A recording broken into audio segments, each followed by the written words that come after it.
My hair seems a little frizzy today. Might be time for me to get the curling iron out.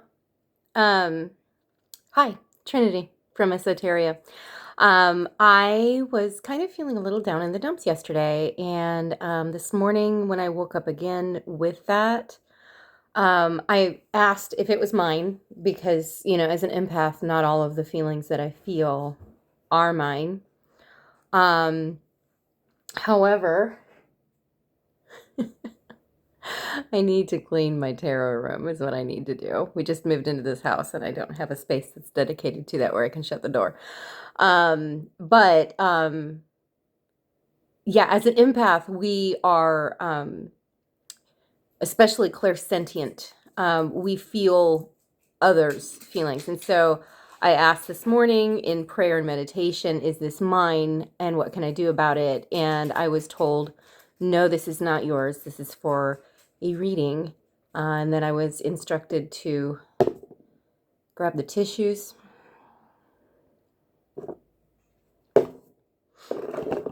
Yay. So if you've been going through a tough time, I think that this reading may be yours. Let's go ahead and get started. We're going to do the Circle of Life Tarot. I'll probably pull from several cards because this seems like a reading that needs some depth.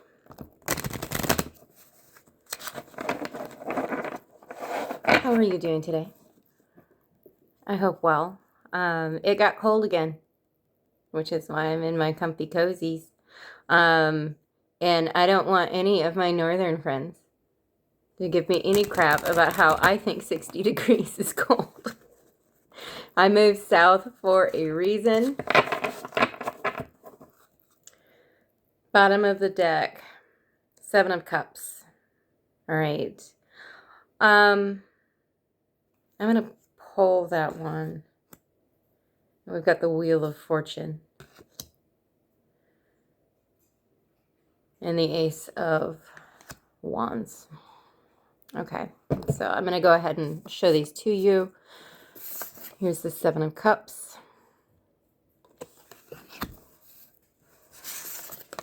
Here is the Wheel of Fortune. Here is the Ace of Wands.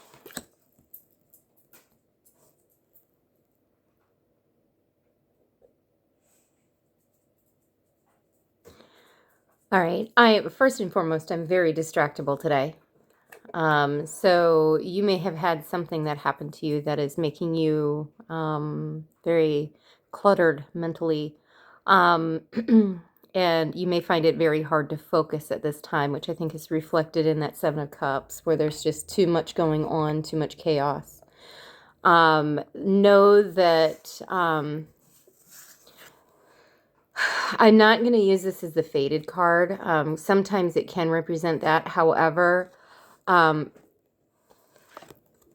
what I'm seeing is it is to be expected after what you have gone through. And you may want to, especially with this Ace of Wands, there's a lot of potentiality for change right now. However, you're cocooning, you're in that cocoon phase. You're isolating because of the pain I'm hearing.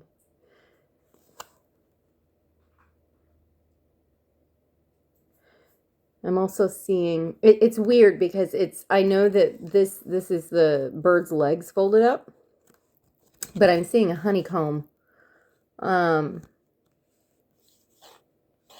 And when I intuitively dip into this, I'm hearing that the difference in where your trajectory is going to go is based entirely on how much you lean on your community right now. So I'm not sure if sometimes I can get the 7 of Cups when someone has had a relapse. So if that's you, know that you're not, by far and away, not the only person who's ever done that in recovery. However, to focus on like starting again right here, right now, Um, I don't know about you, but how I have come to understand a higher power is that it is so full of grace and unconditional love that it doesn't matter how many times I've messed up in my recovery. I'm always, so long as I am not 6 feet under, I am given another opportunity with each sunrise. And that is offered to everyone who walks this path, because it's a hard path to walk. And we have a meow for confirmation. Let me go ahead and pull the Light Seers Tarot.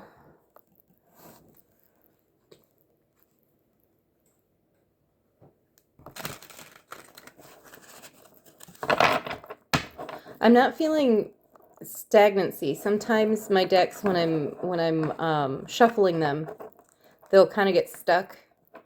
And that, if you feel stuck, know that you're not. Right now, it's a belief that is untrue that is holding you back from what happened.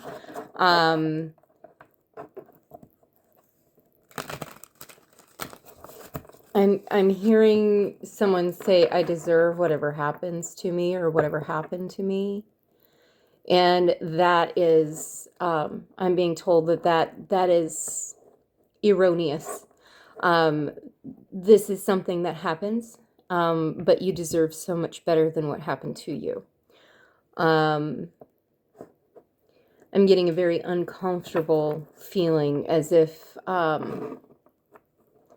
the rights of someone have been violated. So if you have experienced some form of, I'm going to say, SA trauma recently, know that you did not deserve that. But there are some things that you can do to prevent it from happening again. And first and foremost, the very first step is understanding your own worth. When we know what we are worth, what our value is, and when we understand the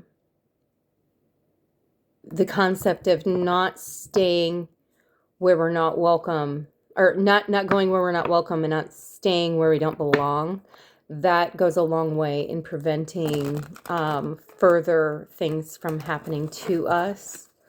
However, that does not mean that you deserved what happened to you. I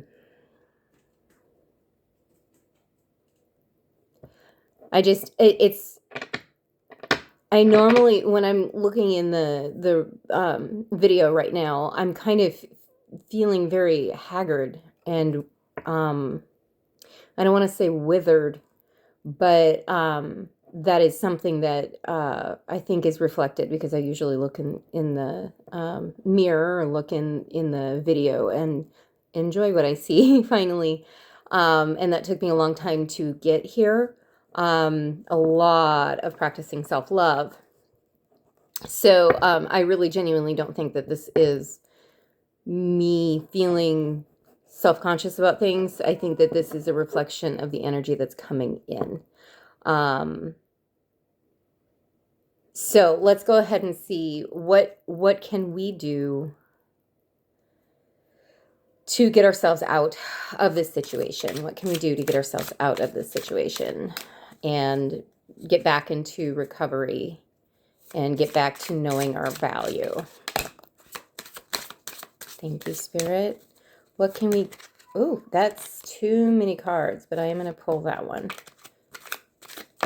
There's that one. Oh. All right. Well, a lot is needing to be said by Spirit because apparently you're struggling to hear it. And I'm seeing a big block in the mind. All right, so I'm going to kind of take these as two messages, and depending on where they fell out. All right, so first and foremost, the Page of Wands came out. And then the Ace of Swords, but it was in the reverse. Okay. It would appear that a decision was made to move forward with something that was not advisable.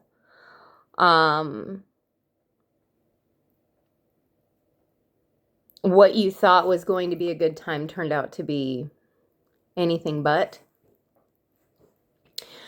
And it put you in a very compromising position that you're not sure how to get yourself out of. I'm hearing that that is more of a mental process that you're trying to get out of rather than like circumstances. Like something may have happened to you, but now you're in a safe location. It's just your body hasn't caught up to that. Your brain hasn't caught up to the fact that you're safe now.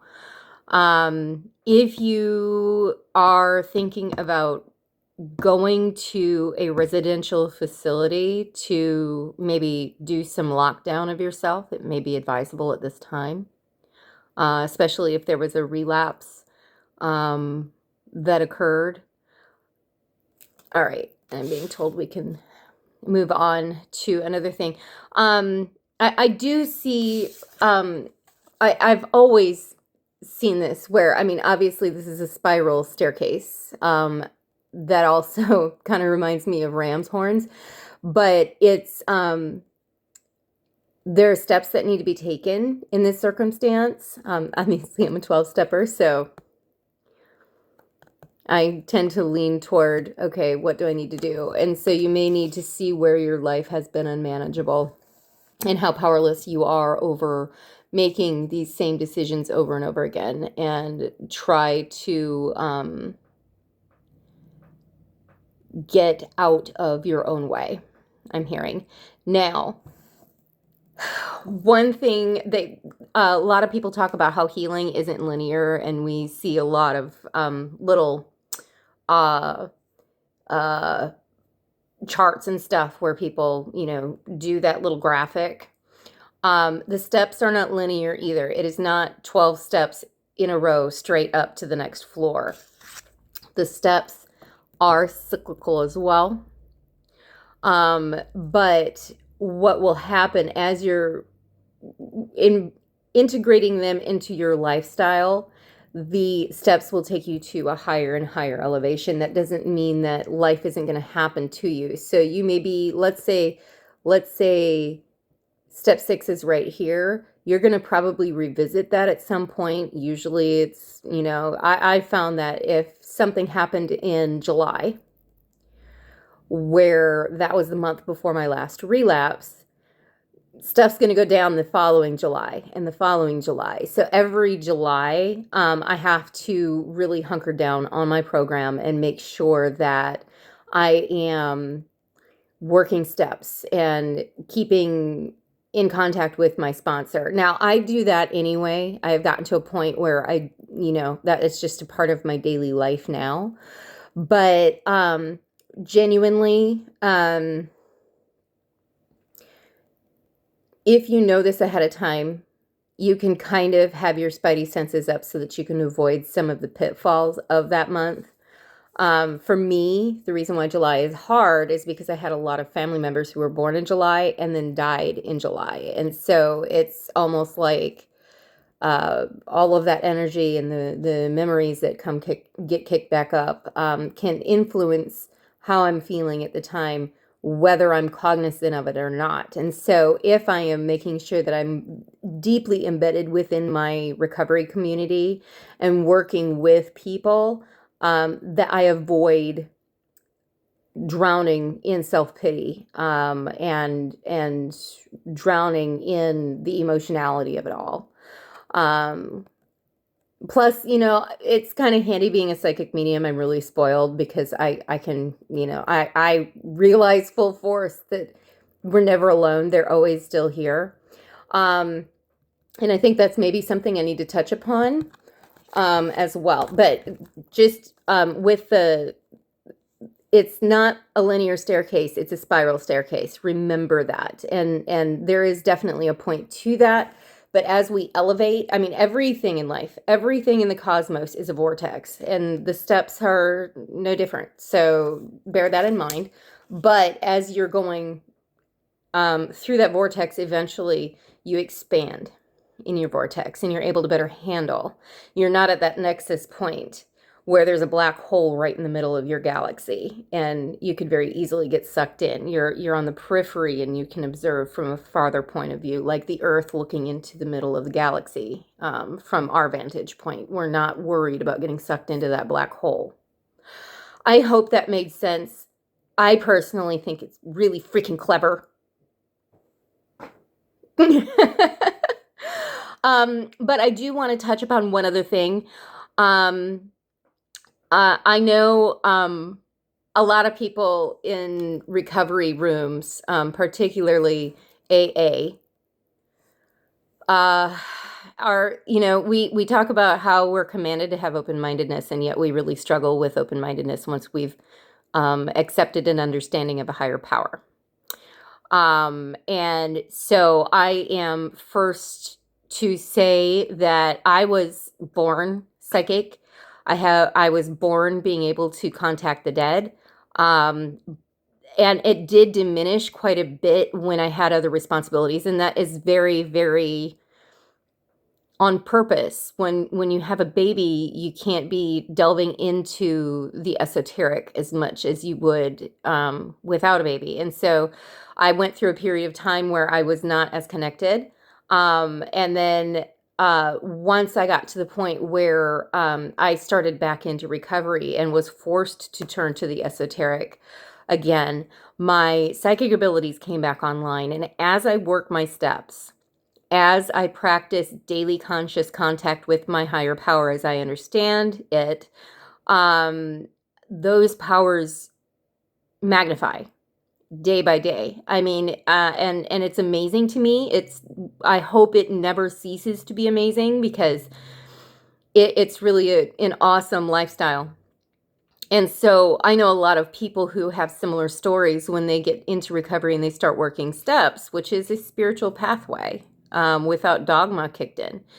And so, taking those steps can amplify your psychic abilities, your mediumship abilities, your intuitive. I mean, the book says our intuition gets grander and expands.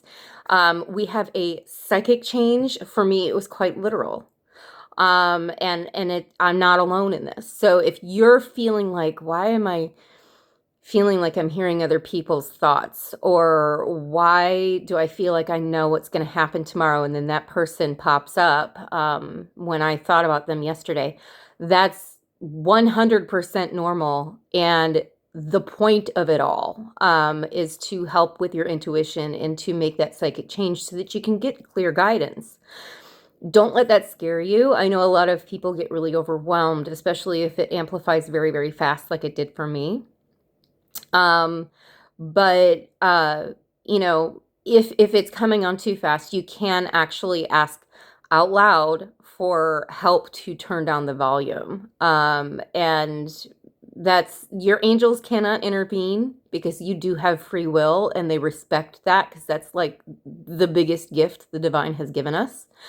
But if you need help, ask out loud. Say, angels, ancestors, I need your help, and I accept and receive it with gratitude. They'll step in. Absolutely. They will literally move mountains for you, but you do have to learn how to ask for help. Okay.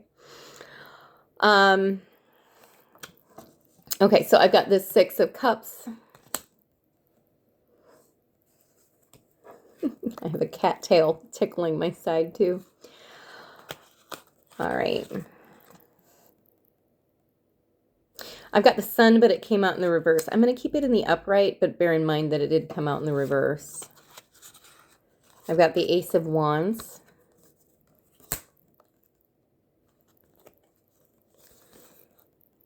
And I've got the Moon. So we got the Sun and the Moon. The Moon did come out in the reverse as well. And I don't know why I'm feeling called to keep it in the reverse.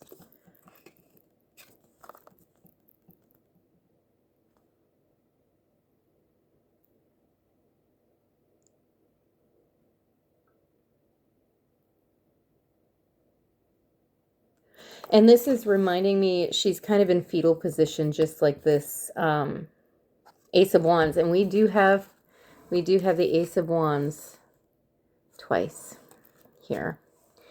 So I actually think that this card is reflective of both the Moon in reverse and the Ace of Wands in this particular reading. I'm seeing a lot of fear of the unknown. Like there's so much strategizing that is, I'm hearing for naught. Like you're wasting your time strategizing. Because what's going to happen is going to happen. But if you surrender and allow the current to take you where you need to go, there will be a lot of healing that happens. There will be, it may not seem like you can ever get over this, but you will be able to get over it. But trusting in the divine, will be key.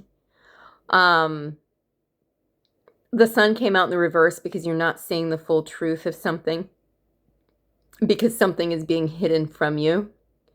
And it may be that you just, it's not the right time for you to know the truth, but that time is coming. It will come in divine timing. I'm being told not to give a time, because it's not about, hey, it's going to happen next October. It will happen when you are ready to receive it. Take your time, take it day by day. If you find yourself falling into the trap of recycling old memories, try and shift them to happy ones. I know that that can be very difficult as a person who dealt with a lot of childhood trauma and, trauma in my adulthood. If I really sat back and thought about it, there were very good people there too. It's like Mr. Rogers says, when something bad happens, look for the helpers. So that is very, very true for our pasts as well. If something bad has happened to you, look for the helpers. And if you cannot look for the helpers, or if you cannot see the helpers when you go back and look at them, you may pray to be shown the helpers. And it may be a stranger passing by that accidentally dropped a $5 bill that you were able to buy lunch with, because they didn't come back and you tried to hail them down. You tried to do the right thing. It may be something that was gifted to you from the universe that wasn't brought by a person. It may be a dog. I mean, we've got a dog in this, and you may have, I'm hearing that you may have a passed on pet that is coming to be your emotional support animal, which those are kind of nice when you have ghost pets come and visit you, because it's a lot less cleanup. Because my dog destroys. She's like a Dalek.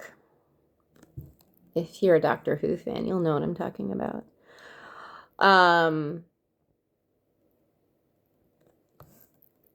Also looking at, like, your step 4 and step 5 are going to be really key in healing this. You may not be ready for it right now, though.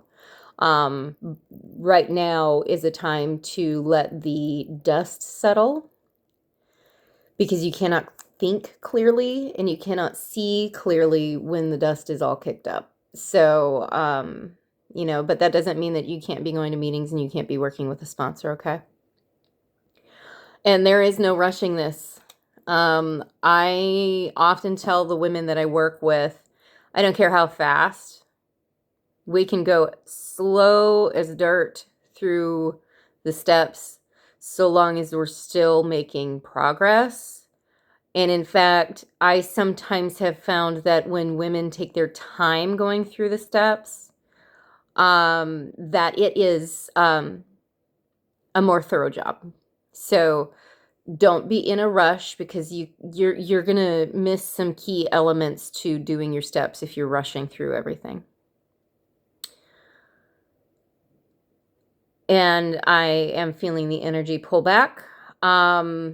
So know that if this is you and it's resonating with you, you are in my prayers, and that I certainly will be thinking about you for the rest of the day.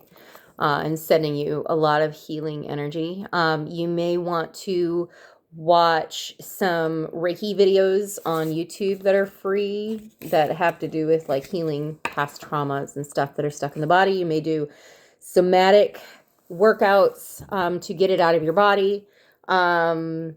There are lots of things that you can do, but right now resting is going to be really important for you because you need to get that dust to settle. Okay. If no one's told you today, know that I love you. Take care.